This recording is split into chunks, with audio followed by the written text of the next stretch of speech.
Hey everybody, welcome back to the channel. Welcome back to some more Warpforge. It's always fun to say that.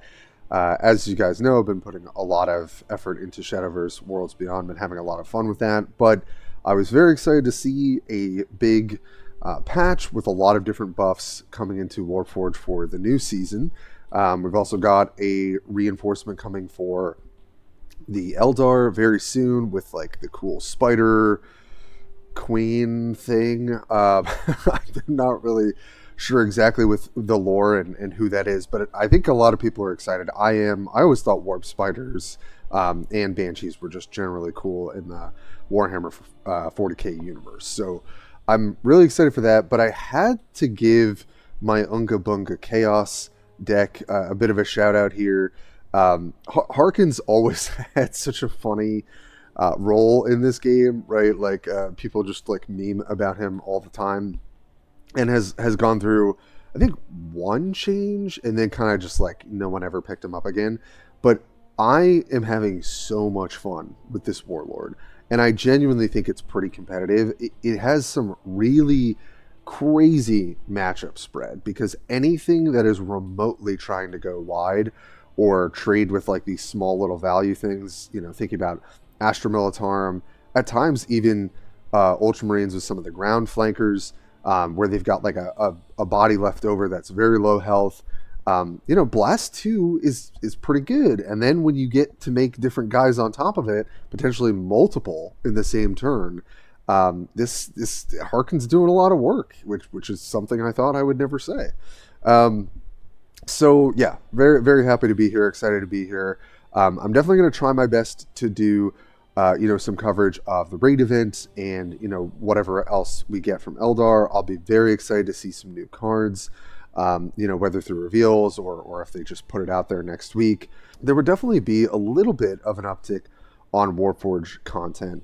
And once I get through kind of the reveals season for Shadowverse, because there's a lot of new stuff coming out like almost every day, I hope to be able to kind of like come back, do a little bit more on what are some of the seemingly top builds for this format and all that stuff. So intro is long enough. Let's get into the deck build and then we'll get into some games. All right, so sorry about the view. As most people have reported, you can't actually like click cards when you're in the regular deck viewer. Some sort of bug is going on. So I'm just going to highlight a couple of the things and then we'll actually just go back to the regular view. But one of my favorite changes was Dark Disciple. I don't think I registered this until someone played it against me. But having this 1-drop 2/2 that gives you an Abaddon's Chosen is awesome. I mean, you get a little body, you get a little value trade, and then it's like you're playing a Dark Pact on a body, right? That feels really good in this deck because playing this early or in tandem with maybe your Warlord ability, it feels really good. And the fact that now Haarken has this slay trigger to deploy the Black Legionary, which I just love effects like this in these sorts of games. I think it's really cool when you're generating troops by doing stuff in combat, and it's like a troop that you just generally aren't going to see a lot of the time. I think they really knocked it out of the park with this. And the slay can trigger, I think I've seen it trigger twice. I think it can trigger 3 times. I think there is a little bit of bugginess when vulnerability gets added, or particularly I think I've seen some sort of strange interaction with the, I'll just go over it, Demonic Pact. For some reason, there's something weird where like the slay triggers don't register the same way when you use Demonic Pact. I think I've had that come up a couple times. But to jump the gun there, I think Dark Disciple is a really cool include. We've also got Chaos Legionary because you can actually generate some of those Dark Pacts, and I think I still would rather have the upside of this card than run the Sergeant. And maybe I'm wrong on that. I'll be interested to hear what people are saying. Trying to think of the other ones just to kind of highlight a little bit more. I mean, Possessed Champion got better. This card getting 2 Dark Packs is really scary. I would trade a point of melee for that any day, so that's definitely a pretty big buff. And then just shouting out Veteran Havoc. I've tried the Venom Crawler and stuff like that. it just feels like you're not that you're always going to be like sort of beating down, because sometimes you're taking these nice value trades with your ability. I do think you just kind of need the removal on a body, right? Like I don't really want to play a ton of spells in this deck. I have some that are really, really synergistic with having Blast, but other than that, I really like Veteran Havoc actually at the top of the curve here. We are definitely an aggro deck for our Unga Bunga Chaos. So switching over just to the broad view, thinking about the curve, right? Like you don't really need 1s and 2s because you kind of have the threat of your ability, but people are also who are good are not going to play into it. So having the Dark Disciple as like a little nice value 1-drop, Chaos Legionary feels good to me. And then obviously you're just going to go up the curve from there. Champion's always an auto-occlude. I go back and forth onto Hosts of Chaos. The thing is, when you brick with this deck, like you really can't afford to. You really want to be up-tempo, deploying a threat, making them have to answer your threat, and then punishing them for that with your ability, right? So and also whenever I play Hosts of Chaos, I'm almost always going to get the 2 Dark Packs off of it because I have so many units in my deck. Noise Marine, obvious. Possessed Marine still just feels like a really important slot. Same with Spawndom. And Chosen, just like always happy to see this, especially into Ultramarines. Chosen is just being a 4/4 with 6 health and having camo is really hard, especially for Uriel to deal with, right? Because they typically can't afford to run as many flankers as in the Varo Tigurius builds, and they have more stuff that cares about targeting. So camo just really stops their game plan quite a lot. I think Murderous Desires is an excellent card. I always get weird about running 2 of it. I just always love having the 1, even though it is a really important card for the deck. You want to see this late anyway, so even though I would want to see it most games, so I probably should run 2, I just think the deck feels more consistent just playing through units and then having this as like an alternate win condition, if that makes sense. Warp Talent, obviously good in the late game. Anything with vulnerability, especially Bringer of Decay, because it's on his body, is perfect. Leo is like really annoying to trade into, or a little bit more annoying to trade into than he was, and just it ends the game half the time. And then of course Dracnian and Helldrake Strike. So you guys know all these players. It's been around for a while. Let's get into the games. All right, starting off with a matchup I think you're going to see a lot this season. I think some people are already 3K with Uriel. I hit 3K with Haarken. I should probably say that about the deck if you didn't notice at the beginning of the video. So I think we're going to see this matchup quite a lot this season. Obviously don't need the Veteran Havoc this early. Chosens, like I said, are just going to be really good, and Noise Marine is our ideal 3-drop. So pretty good hand for us. Warp Storm is really interesting. I think, Uriel obviously being able to do it for 0 is pretty good. And just having a discount on all their other stuff, sometimes it's pretty good for us too. But I do think that Uriel gets a little bit of a bump in the matchup when they get to take Warp Storm. So, but Hellfire Pit is one of the best defense cards. This thing really helps you turn the tempo. And yeah, and here, look, is my Chaos Legionary going to die? Definitely, but it's going to soak an attack. I don't have anything else to do, right? And I think about it's sort of maybe better to run a couple more 2-drops, but after playing fully like up the ladder from 25 to 3K in like 2 play sessions, the deck is feeling pretty consistent at this point. So I'll be interested to see what you guys think in the comments. So here is where I decide to turn the tempo, right? So I answer theirs for free, which is just obviously incredibly powerful. I bonk them. Now they have to sort of deal with my threat. And then I'm going into basically like Chosen into Chosen plus my ability. So just generally very good.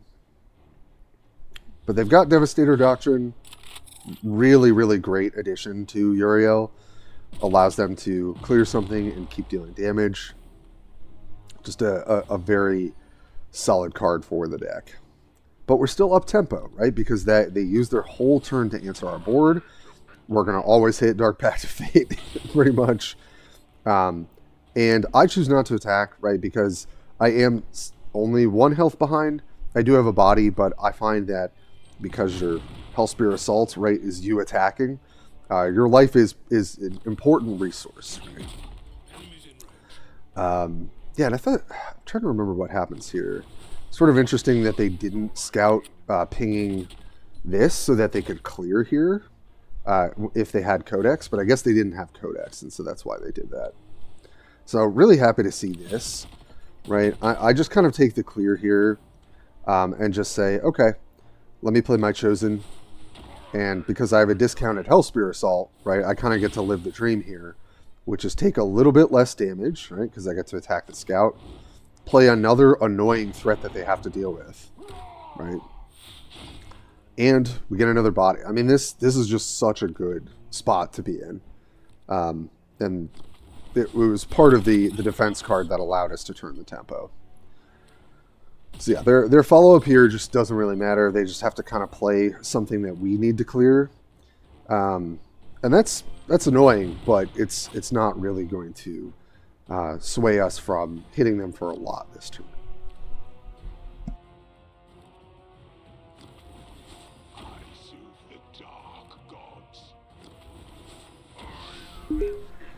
And sorry, I was clearing my throat there.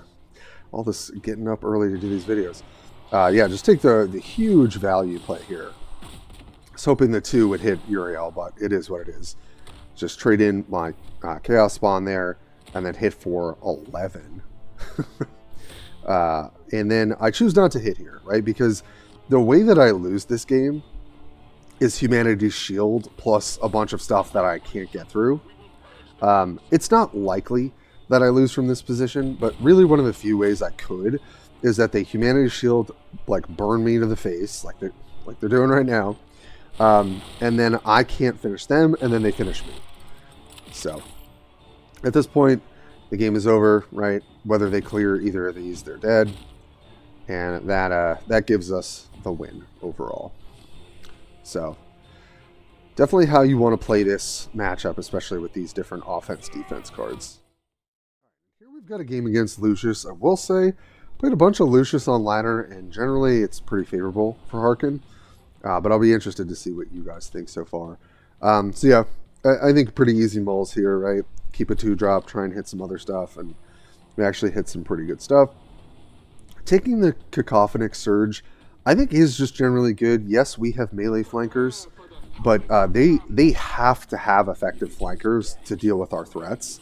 We have a lot of different options to deal with their board as Black Legion. So I think you do get an advantage in the offense using that. And I took it pretty much in every game that I had against Lucius in the last couple of days, and it felt pretty solid to me. So here, play the Constrictor, which is definitely the best 2-drop to be playing out. But we get to punish them a little bit, play our Possessed Marine that fully clears it, which is really nice. And then we're going to get to trade some health, which I think is correct. Like when you're going first, you should be pressuring Lucius like this, especially when you're playing aggro into aggro, because you're going to be able to trade your health before they are. So just getting that damage is good. Here, they just have to take the 3 anyway, spend their whole turn to clear our flanker, and that feels pretty good for us. And now, just get to play Warp Talon, which they have essentially no way to interact with, right, outside of AoE damage. So this is going to make their next turn really annoying to set up. Ideally they have maybe like 2 small units they could play out or something. But they really only have that to do. And I don't think you attack there if I'm them. I'm not really trying to trade my health from this position. We've just got such a good curve here, right? Like our card is not going to get too punished because they don't have a ton of flyers. We get to play Leo, who got a little bit of a buff in the damage department, so they're going to have to trade on that. And we've got Drachnian plus Murderous Desires and Demonic Pact if that's not good enough. But this is the one thing that actually puts the board back to 0. They do take a bunch of damage to do it, but that's probably the one card. But I would say our draw here is just pretty devastating. I think I actually miss... Is this the game I miss lethal? Yeah. I think I just forget to use Murderous Desires next turn. Just what happens when you don't play a lot of Warpforge and you're getting back into it. So, but I'm telling you, man, this deck is so fun. It's really quite effective. You definitely have to sequence things properly. You can, sort of run out of gas, so to speak. But I think if you're sequencing the early game pretty well and your draws are not just absolute garbage in the late game, you should be all right. So here, I'm just done. Why am I doing this, right? I just hit them for 6. I Murderous Desires. So a lesson in how to not miss lethal here. So I'm just going to like waste, basically waste this. I mean, I hit them for 6, sure, and then that hits me. I don't take any damage. It's just like no reason for me to do this. Just was not paying attention. So they really don't have anything else, and then Alright, saving the best for last. We've got some Black Legion on Black Legion, combat here against Levita Loca, who's a great Russian streamer, I believe, and I think is trying to get rank 1 this season, if I'm not mistaken. So shout out to them. Definitely check them out if you haven't. And so generally, I think we can be just as aggressive as Sylar, if not more so. Pretty happy to keep Legionary and Leo here. We draw the Traitorous Hate back. But this game was just the best one to end on, and it was truly so good. So we're on the play, which is good. Being able to be going first, although they'll have their extra removal spell most likely for the Hellfire Pit. Still just really important that we get to push damage first, see our energy first, so that we can set up, Helldrake Strike. And them having no passive ability there is so good for us. And we also get a good curve here, and that's where Haarken's going to really kill you. Because if you curve out and your opponent stumbles a little bit, they then have to answer your threats a little less efficiently. Then you also get more bang for your buck out of your passive. And here they just can't answer this. So we actually get 2 free cards out of the champion because we get to use Bitter Blows here just to clear whatever they've played, because it's only 1 troop on the board.